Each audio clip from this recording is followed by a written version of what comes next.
Vamos falar um pouquinho sobre Beth Friedan. Ela foi aí uma grande teórica da segunda onda, lançou o seu livro Mística Feminina aí em 1970, ali bem pertinho da atuação, do começo da atuação de Simone de Beauvoir, né, ali em 1960. Ela viveu aí de 1921 até 2006, então é bem atual. E esse livro dela, Mística Feminina, é uma forma de contestar aí de que a mulher ela tem suas preferências, de que existe uma forma feminina de se viver e etc.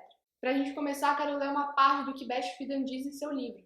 As donas de casa são desmioladas e sedentas por coisas. O trabalho doméstico ajusta-se na perfeição às capacidades das mentes débeis das raparigas.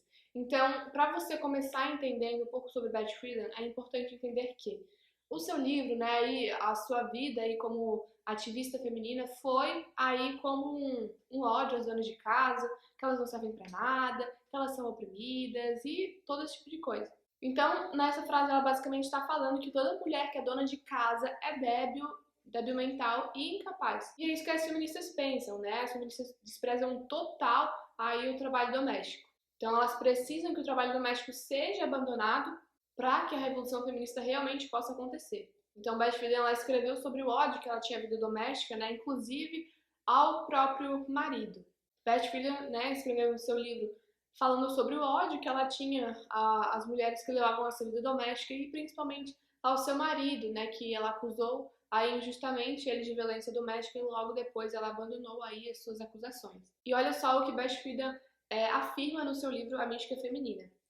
Friedan afirmou que a devoção de uma mulher ao marido e aos filhos é um sacrifício de tanta grandeza que atrasa o crescimento da mulher como indivíduo. Criar filhos, declarou Friedan, é uma ocupação ingrata que não permite que as mulheres usem a sua inteligência. Então, pelo jeito, Beth Friedan não consegue entender que o maior motivo das mães estarem aí com toda essa devoção e amor aos filhos não é nenhuma vantagem econômica, nada, sim, principalmente o amor. E quem foi Beth Friedan conforme diz o Google? Vou ler aqui para vocês. Beth Naomi Goldstein, mais conhecida como Beth Friedan, foi uma importante ativista feminista estadunidense do século XX. Participou também de movimentos marxistas e judaicos. Então, como eu comentei com vocês, ela viveu ali de 1921 a 2006, né, comparado com outras feministas. Ela é uma bem recente. E ela escreve sobre a angústia, né, da mãe e esposa dona de casa. E ela teve uma infância, uma juventude bem frustrante, né? E acabou entrando num casamento super frustrante também. E voltando ao assunto sobre o quanto Beth Friedan ela abomina, né, a mulher que é dona de casa, algo muito que eu fico surpresa, chocada e enfim, sempre que eu leio, é uma frase do seu livro que ela compara, né, faz uma analogia entre a mulher dona de casa e as mulheres que eram mortas em campos de concentração nazistas. Olha só. Abrem aspas, as que se adaptam ao papel doméstico e crescem desejando ser apenas donas de casa estão em perigo tão sério como as que caminharam para a morte nos campos de concentração por se recusarem a crer que eles existiam. Então, ela faz essa analogia, né, entre as mulheres que decidem ser donas de casa e as que foram mortas pelo campo de concentração nazista. Então, Friedan, ela supôs que o casamento e os filhos eram um problema, já que os era para si. Então, como para ela, os filhos, o casamento, a maternidade eram coisas ruins, ela fazia as outras mulheres acreditarem que seriam para elas também. Então ela se sentia infeliz e tentava convencer as outras mulheres de que elas também eram. E sabendo que ela não atrairia mulheres falando sobre marxismo, né, Friedan ela aproveitou para falar algo que todas as mulheres, né, mães principalmente, iriam se identificar, que é falar sobre o esgotamento físico e mental de uma mãe, de criação de filhos, enfim.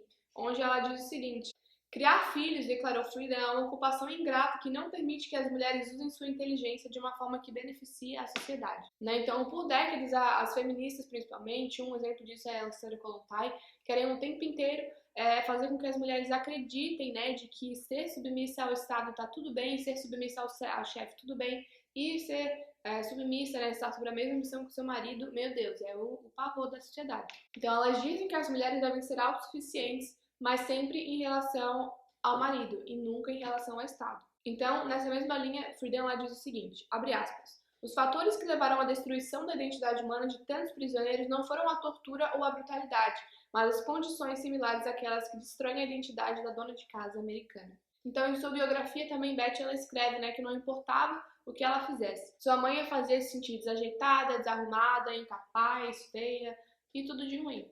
Então ela passou anos em psicanálise conversando sobre esse seu relacionamento ruim com a sua mãe. E uma coisa que Beth Friedan dizia era o seguinte, que todas as mães deveriam ser afogadas ao nascer. Então, por isso que eu digo, as feministas, né, elas pegam as suas frustrações pessoais e querem convencer a todas as mulheres de que elas também são. Então, nossa segunda onda, a gente já pode perceber toda essa questão da destruição da família e da maternidade. Então, lembre que Beth Friedan diz que as donas de casa são desmioladas e sedentas por coisas e não pessoas. Essas não eram ideias específicas só de Beth Friedan.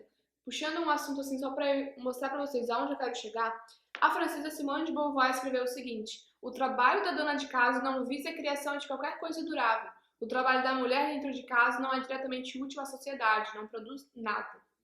Então, qual seria essa direção? Né? A direção de casamento à causa marxista, da própria Beauvoir e também das outras feministas. Então, é por isso que um dos focos do movimento feminista é acabar com a condição da mulher dona de casa. E por quê? Na página 195 do livro da Ana, ela diz o seguinte: ao contrário da vida que as mulheres sempre levaram no lar, para o feminismo, a mulher ideal é promíscua, de preferência mãe solteira que desconhece ou dispensa os pais de seus filhos. Então, a razão para tudo isso é que, politicamente, né, essa mulher ela é mais facilmente cooperada.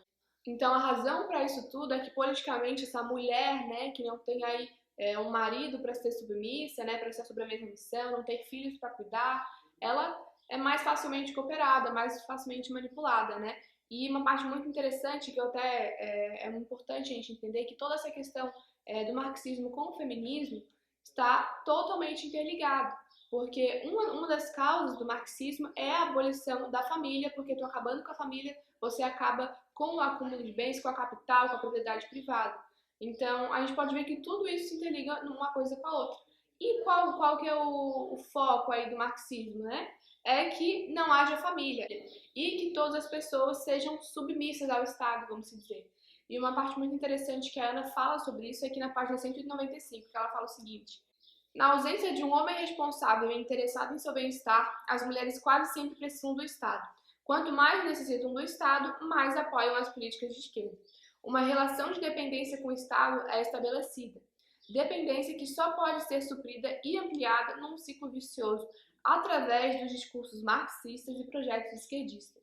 Então, ideias como essa logo foram espalhadas, né, socialmente. Então, lendo isso que a Ana falou, já me lembra outra feminista muito importante, que é Alexandra Kollontai, né? Ela é uma das grandes teóricas do feminismo marxista, do feminismo socialista, enfim, né? Isso a gente pode perceber como grande maioria das mulheres que são feministas tem aí, mesmo que não percebam, tem aí o seu ladinho marxista, né? E em seu livro Comunismo e a Família, Kollontai, né, ela passou a demonstrar que as mulheres só estariam realmente livres, né, só realmente estariam libertas dos seus maridos quando estivessem realmente dependentes do Estado. Então, livres da família, mas dependentes do Estado.